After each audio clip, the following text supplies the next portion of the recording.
Bienvenidos a Viran Psycho, un podcast de psicología en el que charlaremos sobre la conducta humana y el bienestar psicológico mientras disfrutamos de un ambiente casual, compartiendo conocimiento y anécdotas como en tu cervecería favorita. Soy Jesús Rivero y este es nuestro episodio número 6. Hoy contamos con Rafa Fandos, psicólogo que nos acompañó en el último evento en la cervecería Scala. Muy buenas, Rafa. Bienvenido a Viran Psycho. ¿Cómo estás? Muy buenas, Jesús. Muchas gracias. ¿Todo bien? ¿Tú qué tal? Perfecto. Aquí encantado de compartir este rato contigo. Igualmente, igualmente. El otro día nos acompañaste en la sesión en directo que celebramos en la cervecería Scala de Gijón, donde estuvimos hablando de etiquetas. Y hoy, pues me gustaría profundizar un poquito más contigo sobre este tema y quizás también derivarlo a otros lugares, ¿no? De los que ya se comentaron el otro día en la cervecería. Pero antes de empezar, me gustaría que nos contaras un poco quién es Rafa Fandos como psicólogo. Pues Rafa Fandos como psicólogo. Pues hace ya unos cuantos años me fui para Madrid a estudiar psicología. ¿Y por qué psicología? Pues porque cuando era más chiquitín, una de mis hermanas, mi hermana mayor, Ana, estaba ahí en college en Estados Unidos y tenía una asignatura que era psicología. Y la veía ahí con el libro de psicología para arriba y para abajo todo el tiempo y le pregunté de qué iba eso. Me lo fue explicando y de hecho me dio el libro para hojear, me pareció interesante. Y poco a poco todo eso de la conducta humana y cómo pensamos, por qué pensamos y todo eso me empezó a llamar la atención y así terminé un día tirando para Madrid. Y ahí en Madrid pues elegí el camino de la clínica y luego por cositas que ya fui contando ahí en la charla el otro día, casualidades de la vida, también me fui especializando en educativa y evolutiva. Y poco a poco el camino se fue haciendo hasta hoy. Ahí estamos, dándole un poco. ¿Y qué te mantiene en esta profesión? Uf, buena pregunta. Sería más fácil preguntarte con un ¿y qué no me mantiene?, ¿no? Un poquito lo que me mantiene yo creo que es lo mismo que me atrajo a ella, ¿no? Ese interés por la conducta humana, ese interés por cómo somos y por qué somos como somos y por qué hacemos lo que hacemos y qué hay detrás de todo eso, ¿no? Que la verdad es que muchas veces podemos pensar que es azaroso, pero al final siempre hay un algo detrás y, no sé, a veces es casi un juego de detectives, ¿no? El buscar qué hay detrás y buscar soluciones. Creo que un poquito de eso. Y actualmente sigues formándote y comentabas el otro día que estabas haciendo un doctorado aquí en la Universidad de Oviedo. ¿Quieres compartir un poco con nosotros de qué trata este doctorado que estás haciendo? Sí, efectivamente. Mira, lo primero, lo de formarse, ¿no? Eso sí que es una cosa que me parece esencial, ¿no? Creo que en cualquier profesión es esencial, pero en cualquier rama sanitaria más aún, ¿no? Corremos el peligro de estancarnos y quedarnos ahí enquilosados, ¿no? En lo que aprendimos en un momento y no avanzar. Y la verdad es que las cosas siempre van avanzando y cada vez más y con más velocidad, así que creo que esa educación es muy importante, ¿no?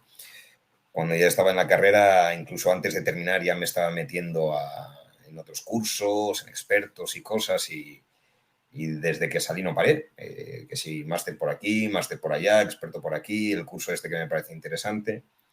Y el doctorado siempre fue una cosa que me llamó mucho la atención, siempre quise hacerlo, lo tenía claro desde que estaba en la facultad, pero cuestiones de la vida no tuve la posibilidad. Tuve que ponerme a trabajar y el trabajo, la vida real, digamos, que se metió ahí en medio, ¿no?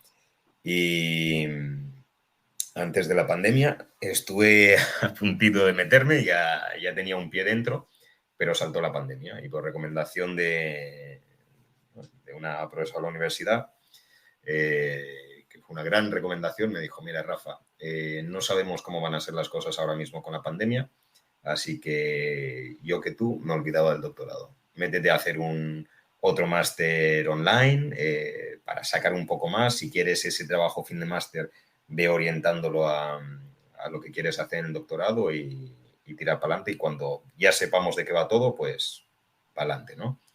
Y así hice, terminó la pandemia y de repente, pues bueno, a través de una amiga de Luca, que me pidió consejo para una investigación que quería ella llevar a cabo, pues fui, hablé con ella, me lié la manta a la cabeza, le puse todo patas arriba, fuimos a hablar con alguien de la universidad y nos comentaron que era material para doctorado.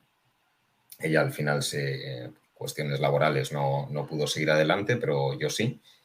Y ahí estoy ahora mismo con ese doctorado. Y es un doctorado que, la verdad es que me hace mucha ilusión, como debería ser un doctorado, y creo que tiene mucha utilidad y con la gente con la que hablé, pues así lo ven, ¿no?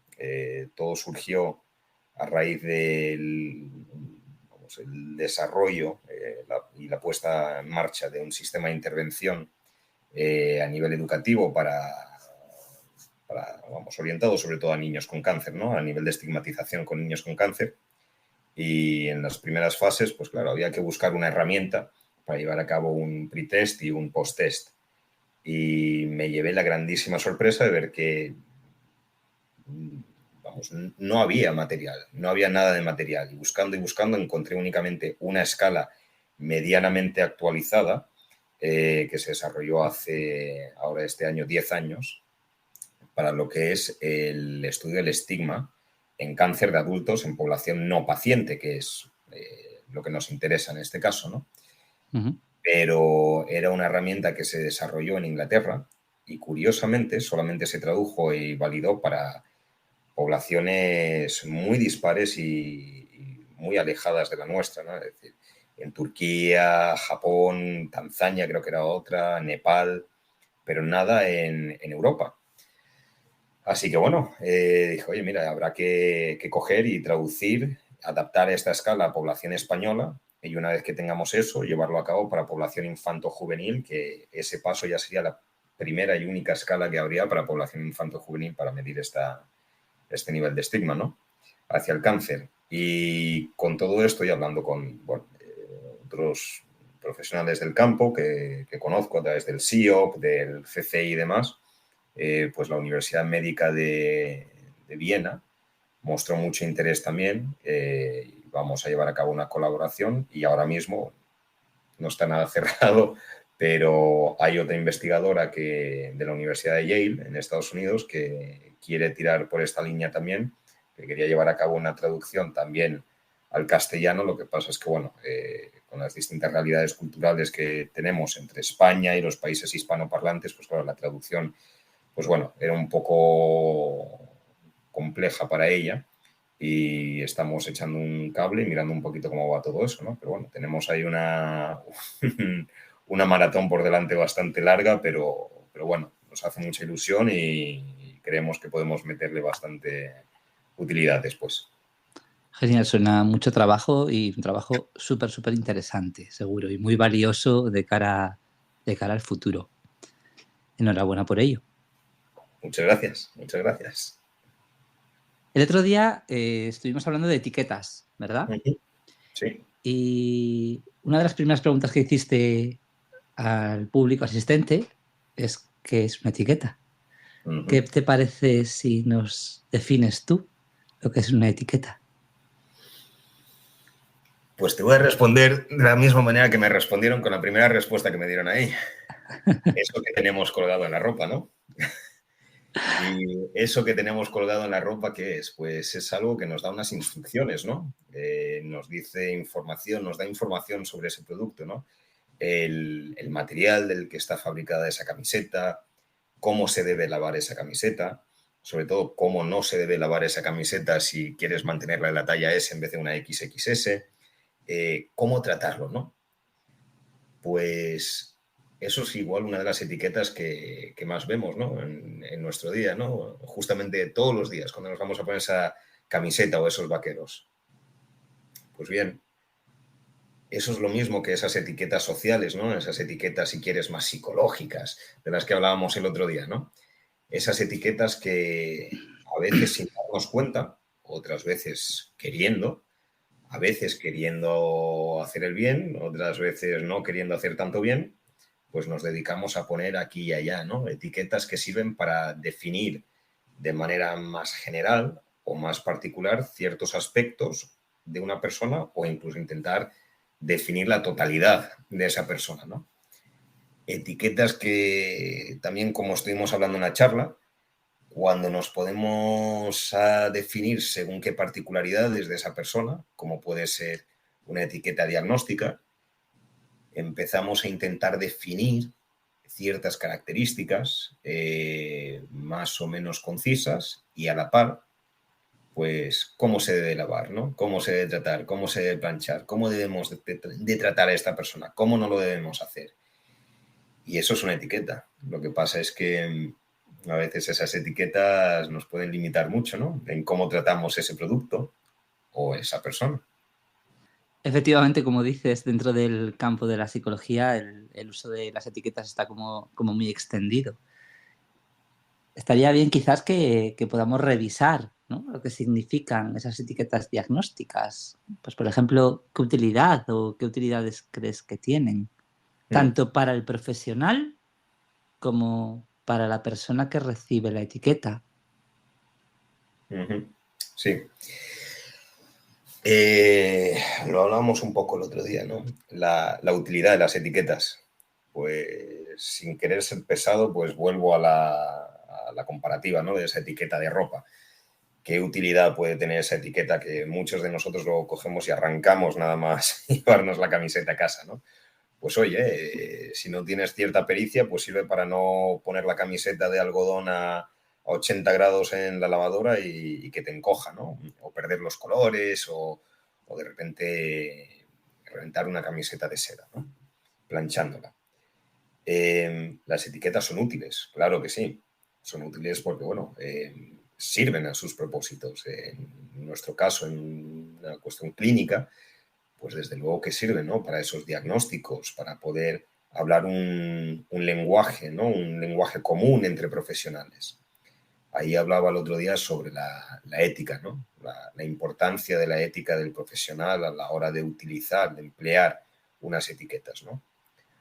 Todo esto, ¿de dónde viene? ¿De dónde vienen esas etiquetas? Vienen del modelo médico. Nuestros CIEs, nuestros DSMs, es el modelo médico. Es un modelo estupendo que cumple unas funciones maravillosas. Ahora también es un modelo que puede entrañar muchos peligros, ¿no? Justamente ese peligro de la etiqueta, ¿no? Porque cuando nosotros cogemos y tenemos un diagnóstico de trastorno depresivo mayor, por ejemplo, y podemos ser tan osados como para mirar a una persona a los ojos y decirle, sí, es que tú lo que eres es un depresivo. Es duro. A veces se puede decir, bueno, tú lo que tienes es un trastorno de depresión. Bien.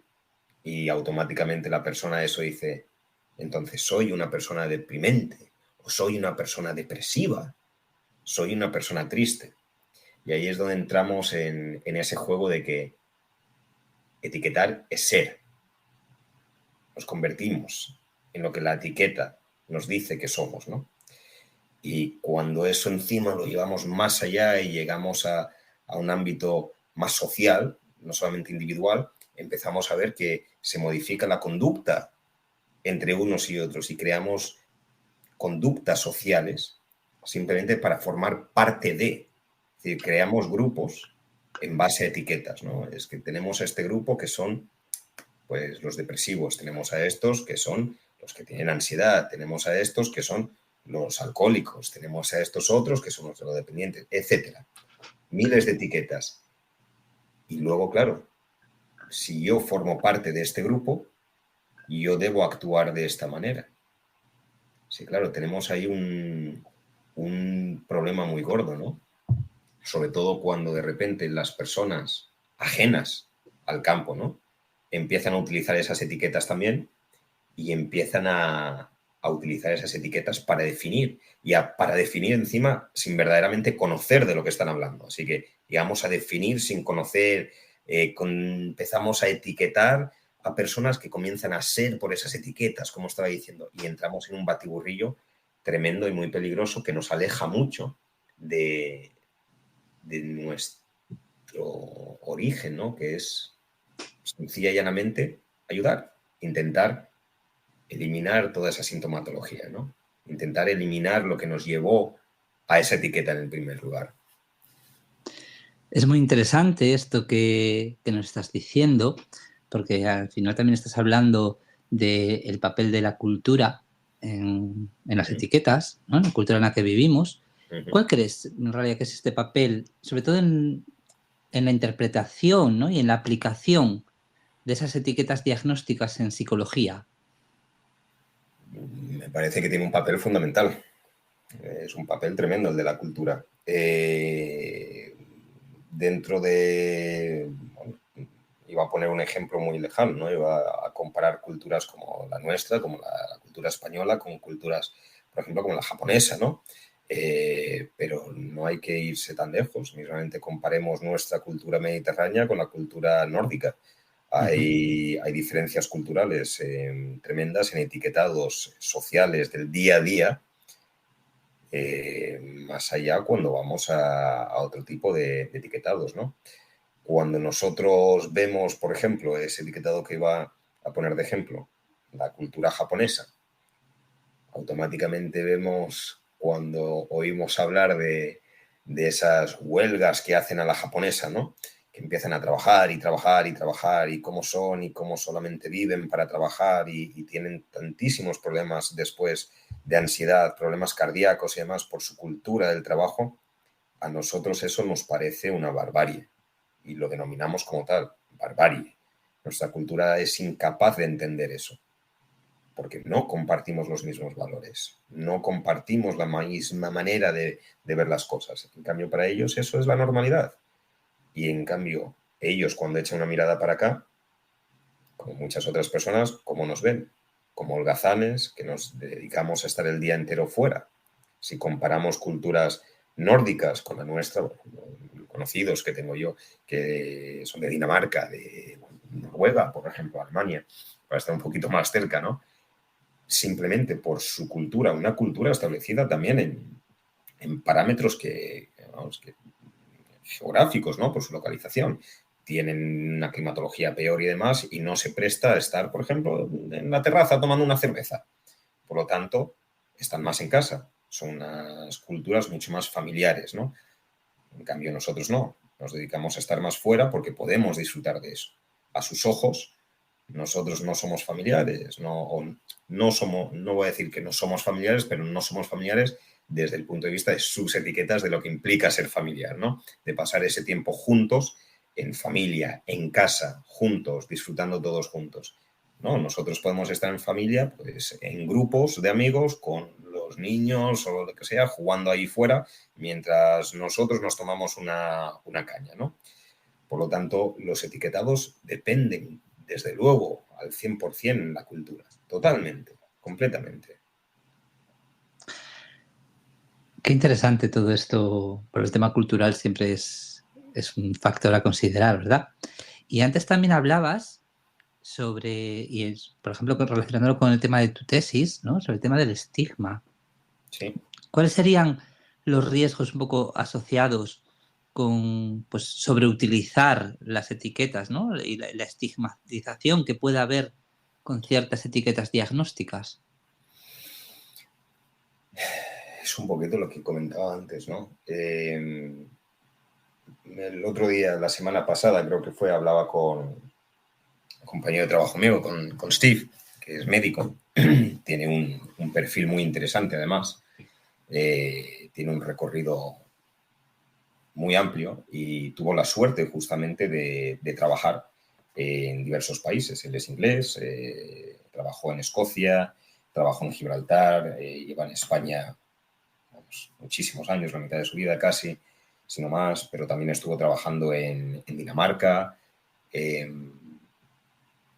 Y el otro día, hablando un poquito de todo este tema, ¿no? Justamente de cultura, me dijo, ¿sabes lo que me parece, Rafa? Que a día de hoy, incluso con personas íntimas, con amigos míos, no puedo decirles cómo me siento. Si me preguntan un ¿qué tal?, es simplemente por la cordialidad social de preguntar qué tal, pero verdaderamente no quieren ahondar. No es que no les importe, sino que no quieren ahondar. Porque en el momento en el que yo les pueda decir, pues estoy triste, automáticamente saltan alarmas porque el estoy triste me lleva a la etiqueta de soy un depresivo, ¿no? Y tengo un trastorno de depresión. Y me decía, es que en su caso particular, pues bueno, por cuestiones personales y diversas, añadido a que se le había escapado su gato y el gato no apareció y, lógicamente, estaba triste porque su gato se fue. Al igual que todos los que tenemos mascotas, pues oye, cuando fallecen nuestras mascotas, pues, nos sentimos tremendamente mal, ¿no? Lo cual no quiere decir que tengamos un trastorno depresivo. Pues cuando dijo eso, que estaba triste, dijeron, oye, pues igual deberías ir a ver a alguien, a un profesional, igual deberías ir a ver a un psicólogo, o igual deberías ir al psiquiatra. Oye, pues mira, a mí me dieron unas pastillas que me vinieron muy bien, igual te vendría bien tomar alguna, igual tengo todavía alguna en casa, si la quieres te la doy. Hombre, también tenemos que tener un poquito de cuidado, ¿no? El no poder decir cómo nos sentimos verdaderamente con sinceridad por el mero hecho de ese etiquetado, es muy peligroso, ¿no? Es muy peligroso.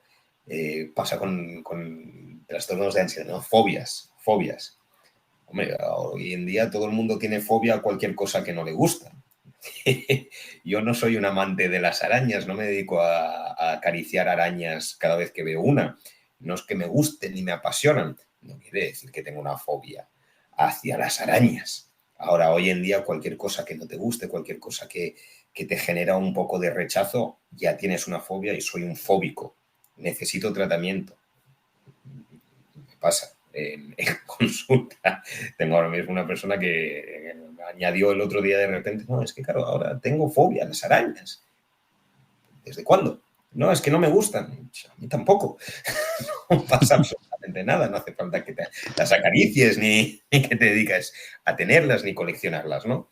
Así que esas etiquetas son muy peligrosas.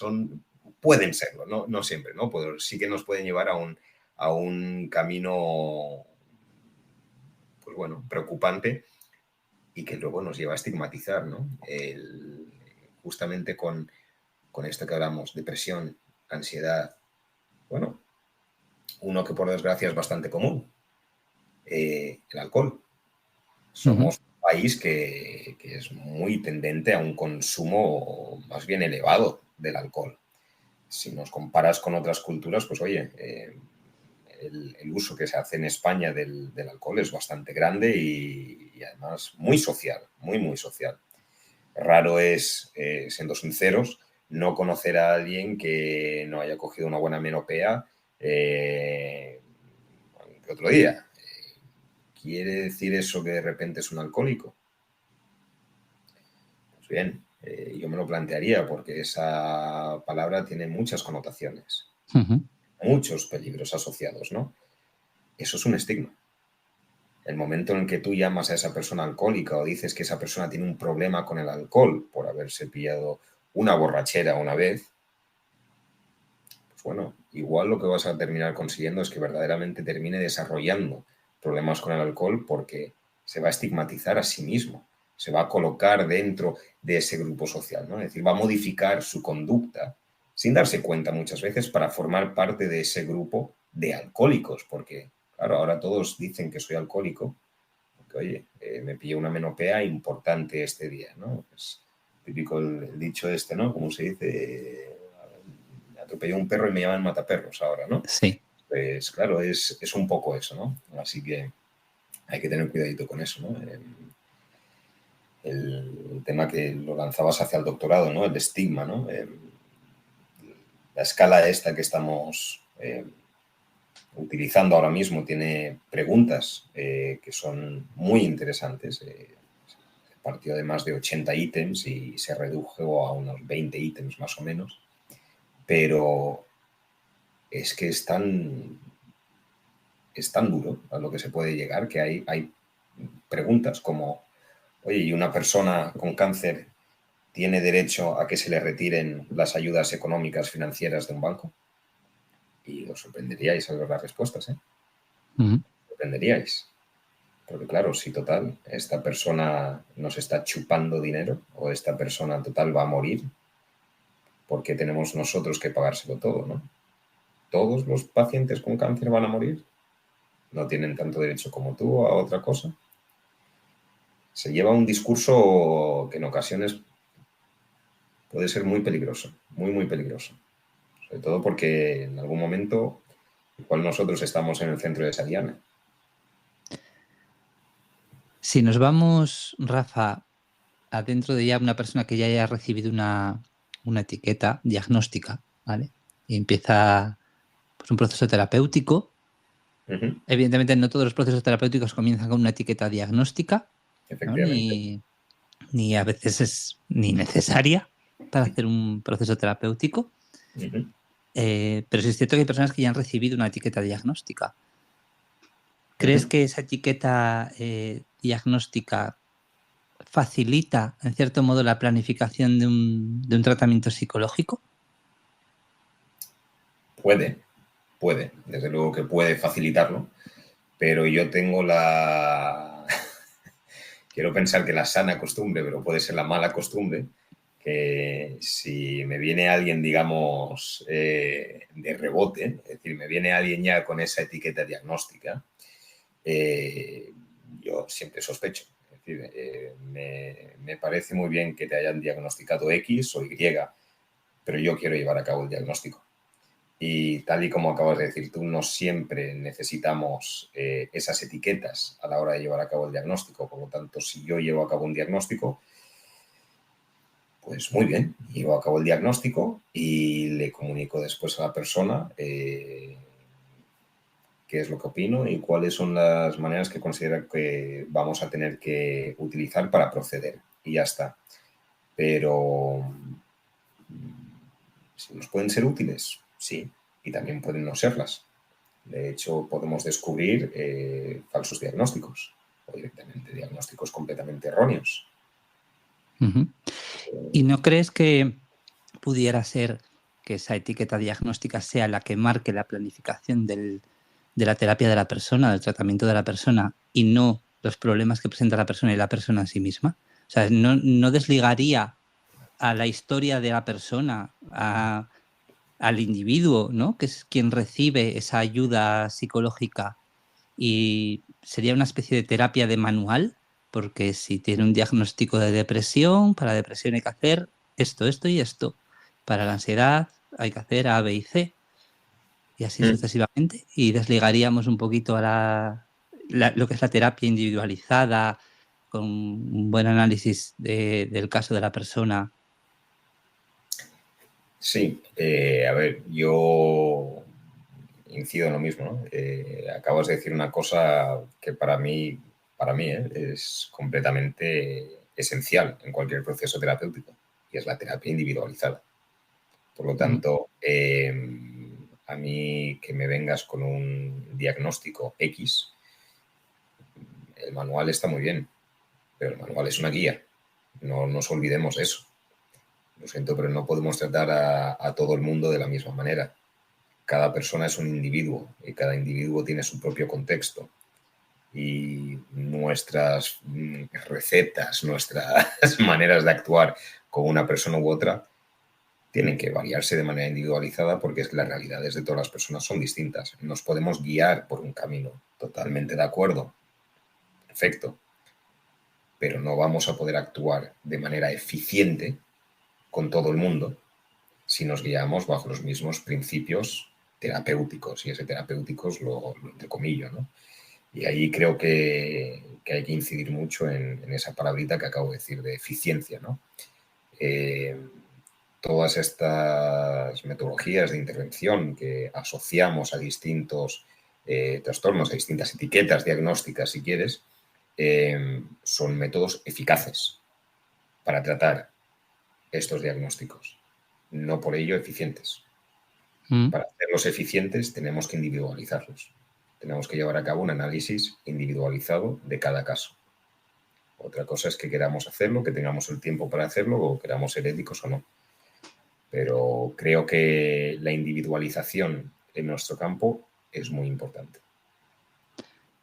Por lo tanto, hilándolo un poco todo, también podrían ser contraproducentes para el propio proceso terapéutico. ¿El etiquetado? Sí. Totalmente de acuerdo. Totalmente de acuerdo. Efectivamente. ¿En qué sentido crees que podría ser contraproducente? En el marcaje.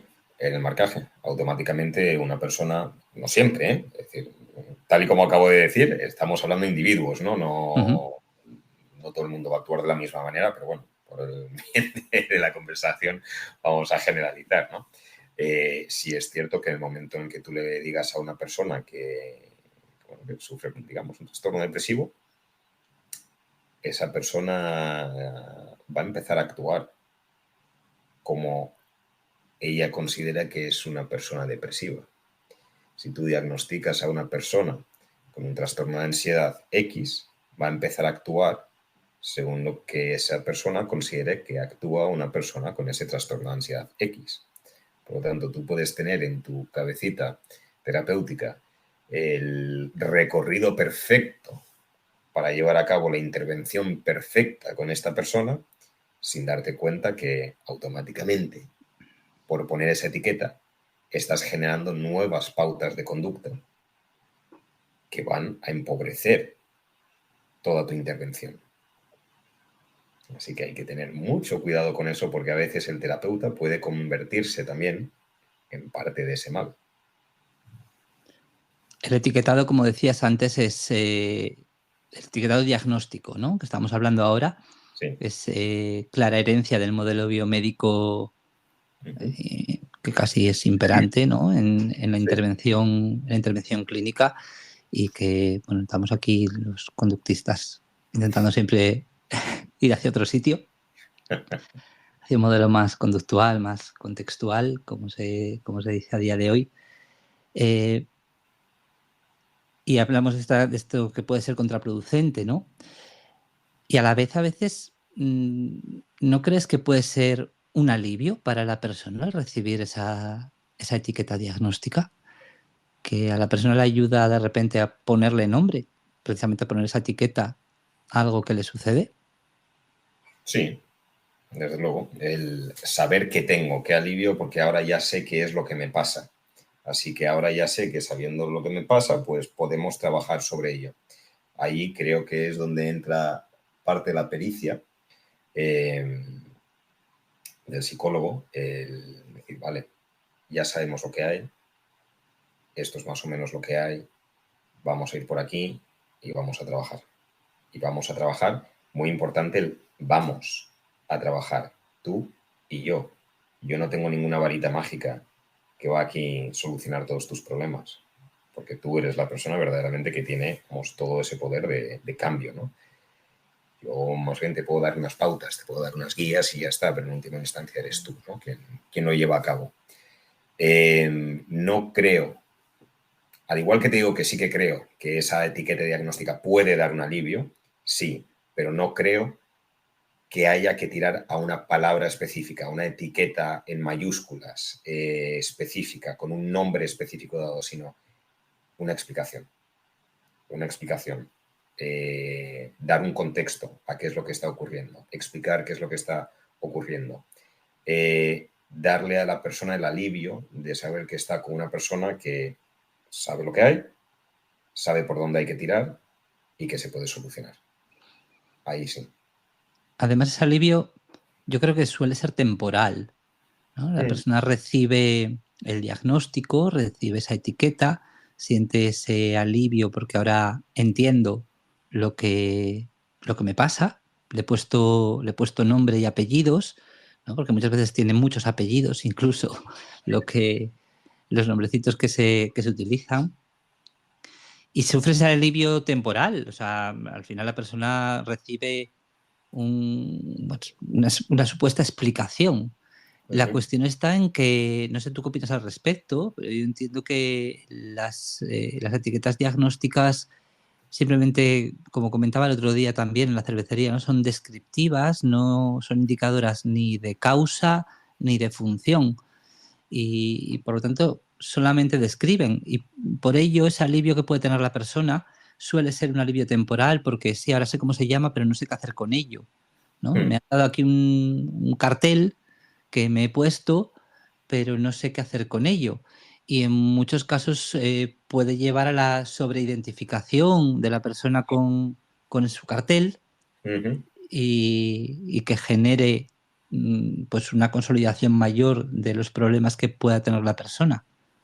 Sí. Mira, voy a poner un ejemplo tirando al modelo médico. Otra vez. Ujú. Vas al médico con unas dolencias. No saben lo que te pasa. Vamos a hacer más pruebas porque no sabemos lo que pasa. Es Y un ya está. virus. Sí. Eso es lo que pensamos que es. Pero mira tú por dónde que no lo es. Y de repente más pruebas, más meses que pasan y de repente te dicen, sí, lo que tienes es un linfoblastoma tipo 2A. Así que venga, vamos a trabajar. ¿Con qué cara te quedas? Pues en primer lugar que no entiendo, probablemente no vaya a entender un linfoblastoma tipo 2A, porque no soy oncólogo. Puedo entender que el Efectivamente. linfoblastoma pues es un tipo de tumor, pero no son los tipos de tumores, las letras que se le ponen, y no entiendo lo que significa esto. Eso sí, las piernas las vas a tener temblando, ¿a que sí? Probablemente. Ahora, tú que tienes un nivel de cultura, eh, pudiste sacar de la palabra linfoblastoma, que es un proceso oncológico. Ujú. Ahora se lo dices a otra persona que no tenga tu nivel de cultura, tu educación, y se va a quedar en blanco. Ujú. Le va a parecer un nombre terrible, eso sí, le va a dar un miedo impresionante, pero no lo va a entender. Eh, puedes tener a un oncólogo que diga eso y se quede tan ancho y ya está. O puedes tener a otro médico que sepa que el paciente tiene un linfoblastoma tipo 2A, pero coja a su paciente y le diga, mira, Pepito, lo que vemos aquí es que tienes un tipo de cáncer, efectivamente, y vamos a trabajar con ello. Este es el procedimiento a seguir. Vamos a empezar con esto y lo otro, y vamos a ir evolucionando y ver qué es lo que pasa. Y en base a eso, pues vamos a llevar este tratamiento de una manera u otra. Va a seguir temblando esa persona porque cáncer es una palabra muy dura, muy dura, que justamente, bueno, ahí va parte del doctorado, ¿no? Tiene un estigma asociado muy grande. Pero, ¿qué necesidad tiene Pepito, que no entiende lo que es el linfoblastoma tipo 2A, que le despeten a la cara que es un linfoblastoma tipo 2A sin entender absolutamente nada y dejarlo así, sin más? Es el linfoblastoma tipo 2A, con que quede reflejado en el informe y quede de la mano de todo aquel que necesite saberlo, e incluso de Pepito si quiere indagar sobre ello, pues Exacto. ya vale. Pero a la hora de comunicar, hay que comunicar. Y es muy distinto comunicar a simplemente soltar el vademecum delante. Es muy distinto. Es muy distinto. Por desgracia, eso nos pasa mucho en el ámbito sanitario, ¿no? Ujú. Te puedo dar un ejemplo personal mío. Yo por bueno, las distintas idas de pinza, como suelen decir, mías, los distintos deportes que hice, tengo el cuerpo destrozado. Tengo las articulaciones más para allá que para acá y todas las lumbares desplazadas y estoy, vamos, como se suele decir, hecho un Cristo. Pues una vez fui a un traumatólogo, me empezó a mirar, dóblate para acá, dóblate para allá, izquierda, derecha, y de repente me dice, Rafa, mira, te voy a mandar a hacer 3 radiografías. Vete y vuelve. Fui y volví. Me mandó a hacer otras 2 radiografías. Sin decirme nada. Fui y volví. Y cuando volví, me dijo, vale, ahora vas a ir a hacerte un análisis de sangre. Porque, no sé, no pinta bien, pero quiero descartar que esto pueda ser un tipo de reuma precoz. Joder, cuando me dijo lo de reuma precoz, ya me empezó a preocupar porque es degenerativo. Bueno, fui y me hice mi análisis de sangre. Y me dijo también, de paso, vete a hacer una resonancia. ¿De acuerdo? Fui a hacer una resonancia y nada más salir del tubito, me dice la técnico que estaba ahí, ¿qué tuviste? ¿Un accidente de moto? Y me quedé pálido. Y le dije, no sé, en ese momento yo ni siquiera tenía moto. Y me quedé pálido. Cuando volví al traumatólogo, me leyó el informe. Cogió un informe que yo no entendía en absoluto, para nada. Me lo leyó de pe a pa y me dejó temblando. Pero me dejó temblando. Tal es el punto que yo ya estaba sintiendo que me iba a desmayar. Vamos, me sentía fatal. Estaba teniendo una bajada de tensión tremenda. Ahí fue el momento en el cual dije, Rafa, por Dios, eres psicólogo, sabes lo que está pasando, espabila y actúa, utiliza lo que tienes que utilizar. Ese traumatólogo, después de decirme todo eso, me dijo, bueno, ¿qué? ¿Estás bien? Y yo, verdaderamente no lo estoy. No estoy bien. Porque me acabas de decir esto, pero no sé lo que va a pasar. No tengo ningún tipo de tratamiento delante y no sé nada. Solución, vete al fisio un poco y luego ya veremos qué tal. Bien. Las cosas no fueron muy bien siguiendo esa línea. En cambio, después fui a otro y me dijo, nada, no te preocupes. Tú lo que tienes que hacer es seguir adelante, seguir haciendo lo que estás haciendo, tu nivel de vida y demás, porque lo que tienes es esto, sí, tienes las articulaciones machacadas, porque eres un bestia, tienes la espalda machacada por bestia, pero tú no puedes estar quieto, tienes que seguir con tu vida, así que vamos a actuar de esta manera y esta otra. No me puso una etiqueta que me hizo temer por mi futuro, sino que me dio unas pautas a seguir, indicándome, o más bien confirmándome, efectivamente, qué es lo que yo sentía. Así que hay esa diferencia.